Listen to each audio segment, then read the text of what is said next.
I'm headed over to the vegetable garden right now to talk to you about something that is super time sensitive. This is the time of year to do it. I hope it's not too late for some of you. It's at this time of year when things are still fresh in our brain to do this. I mean, there are some things that are still producing, but very little. Most of it I've torn out, and I'm already preparing for the winter garden. So right now, and I'm telling you this because your future self next spring is gonna thank you for this.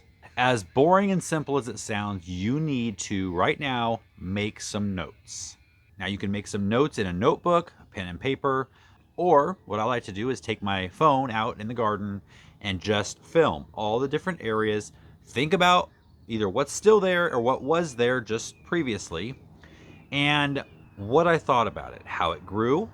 Do I need more? Do I need less? Anything you liked, disliked, or need to change? All of these things are going to be simple facts that you're going to want to remember next year, and unless your brain is way better than mine, you're not going to remember. Let me know in the comments if you keep notes about the garden from season to season. Now, I did a very similar video last year and it got a great response. Now, this is basically me doing what I'm telling you to do, going around the garden, showing or telling what happened this year.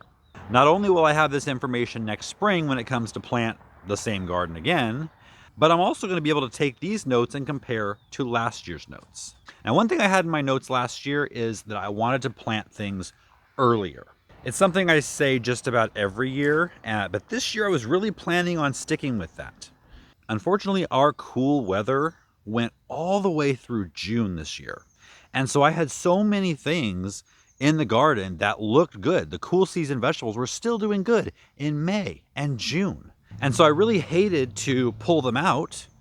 So I ended up getting started much later than almost ever before. This next year, no matter what, I will be planting earlier. I think my favorite thing in the entire vegetable garden this year was my yellow squash. This is a variety called Golden Glory, and it was so prolific. I usually find that yellow squash is not as productive as a green zucchini type squash, but this was not the case. I had 3 or 4 plants and I was inundated with yellow squash and the quality of this squash. Even when you let it get to a larger size like this, there's still very few seeds and it's still tender. The skin is just as tender almost as the meat inside. So my notes for this is grow about the same amount, about 3 plants. Dunha was the zucchini variety that I grew, the green zucchini this year. First time ever growing it, I had 5 plants and it was just as productive as the yellow, but I don't use it as much as the yellow. So I think I could probably take that down to 4, if not 3 plants next year. Did you guys see my great sweet potato harvest that I got out of these 2 fabric raised beds a couple weeks ago? I'll link that video down in the video description. Now, I'm not sure yet whether I will plant more. It was a lot of production out of this small space, but I'm not sure how many we're going to go through this winter. So I'm going to make a note midwinter to see kind of how many of these sweet potatoes we're going through, and then I'll know if I planted the right amount or if I need more. I think I planted the right amount, but we'll see. I know I won't plant less than that. My peppers, I don't even have to make a note this year. I tore them all out. I started fresh this year with some new varieties. One of them was Jungle Parrot. Very thin-walled, papery flesh. It was just not good. So I'm going to start again next year and try some different varieties. You guys let me know in the comments what pepper varieties you like. Sweet peppers. One thing that I will be doing different with my peppers, and I said I was going to do it last year, but I didn't. Okay. Can I just talk real quick, please? Thank you.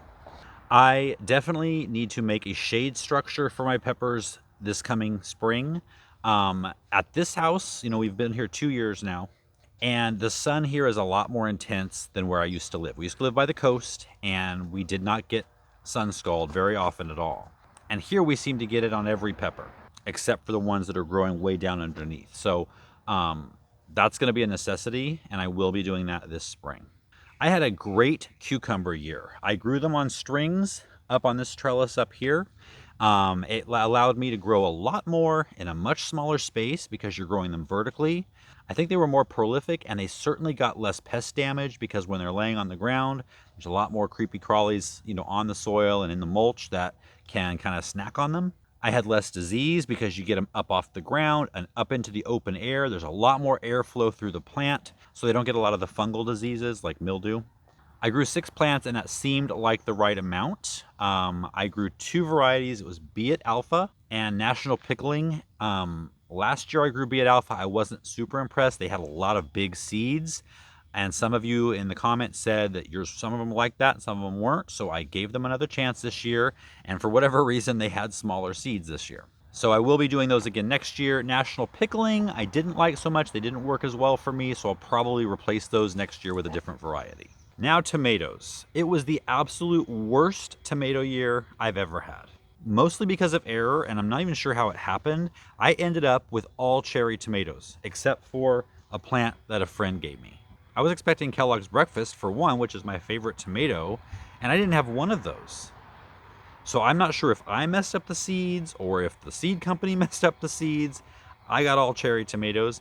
I will say, one of the cherry tomatoes I grew was called Pink Princess, that was sent to me by a viewer. And I will tell you, I loved that variety. I'm not a big red tomato fan. This is more of a reddish pink tomato, a cherry tomato, so small, super plentiful, just an abundant harvest all season long from that plant. And they are so sweet. They almost had the sweetness of a grape. So Pink Princess, I will definitely be growing from now on. Also, Sun Gold is my other favorite cherry tomato. And then Kellogg's Breakfast is my favorite slicing tomato. So those will probably be the 3 I grow next year. And I'll probably try some new ones as well. I did try a new paste tomato. It was Burpee's Super Sauce, and wasn't impressed. Most of them never got fully red. They always stayed green on the crown. A lot of cracking, more than I've ever had. And I don't think that was a watering issue. So I'll probably go back to Amish Paste, San Marzano. Those are 2 that I've grown successfully in the past. Now, something I'm trialing this year are tomato halos. This is a tomato halo. I found out about them in the spring, right before I went on vacation. So I started these late. So I don't have a full season of growth to report fully. However, in the short amount of time they've been growing, I planted this one in the ground the normal way, same variety, same time. It's about 2 feet tall. I planted this one in a tomato halo, same time, same variety, and it is about 5 feet tall. A couple of little tomatoes on there, but again, these weren't started till about late August. The theory behind them is that tomatoes have 2 different kinds of roots. They have water roots and they have feeding roots. Now the water roots are deeper. The feeding roots are just below the soil surface. So what this halo does is you fill the outer ring with water, and there's little holes in the bottom, so it slowly dispenses water down into deeper in the soil where those water roots are. Anytime you feed the plant, you feed them up here, and this is where the feeding roots are. Now, I've seen a few successful trials online, mainly in England, and so I was really impressed, wanted to try them. Let me know in the comments if you've ever used these and what your experience was. So far, they're promising. And they are not cheap, and you only get a couple of them. So if they continue to impress me, I'll do what I did with the tomato hooks, and I'll source a great product, buy it in bulk for the best price, and then offer it on our website to you guys for a great price. Let me know what you think of that. Tulle continues to be a game changer for me. Wrapping it around fruits like tomatoes has almost 100% eliminated the squirrel damage or rodent damage on my tomatoes. I also use it to lay down on the ground to protect new seedlings from birds. So I'm definitely gonna make sure I have plenty of this next year. You can get it at Walmart or any fabric store. When it comes to watering, I have not been fully happy with the drip tape that I have in the vegetable garden. If you've been watching me for a year or more, you know that. This year I added 2 extra rows of tape this past spring. It's improved it a lot, but it really needs the layer of mulch to work well. Without mulch, it waters in the narrow strip along the tape, but it doesn't seem to seep in deeper before the sun comes and just kind of dries it out. So I'm not ready for the effort and money yet to replace it all with drip tube. I'm gonna give it one more year and see how things go. Speaking of mulch, I've been using pine shavings, basically pet bedding, and I'm really liking it. I used to use straw until all of that grazon issue started rearing its ugly head, and then I was worried about using straw. Grazon is a broadleaf herbicide that farmers will use to make sure their hay has no weeds in it. Unfortunately, that herbicide can be eaten by animals like cows, horses, and goes right through their digestive system and out the other end, and is still viable as a herbicide. So if you buy manure or get manure free even, or if you use some hay or straw to mulch your beds, that can seep into the ground and it can destroy your plants, and it lasts in the soil for up to 3 years. So that's why I was a little worried and I switched to pine shavings, which won't have that in it. The only downside I have found to the pine shavings is they're kind of hard to move aside to plant new stuff. They tend to get mixed into the soil really easily.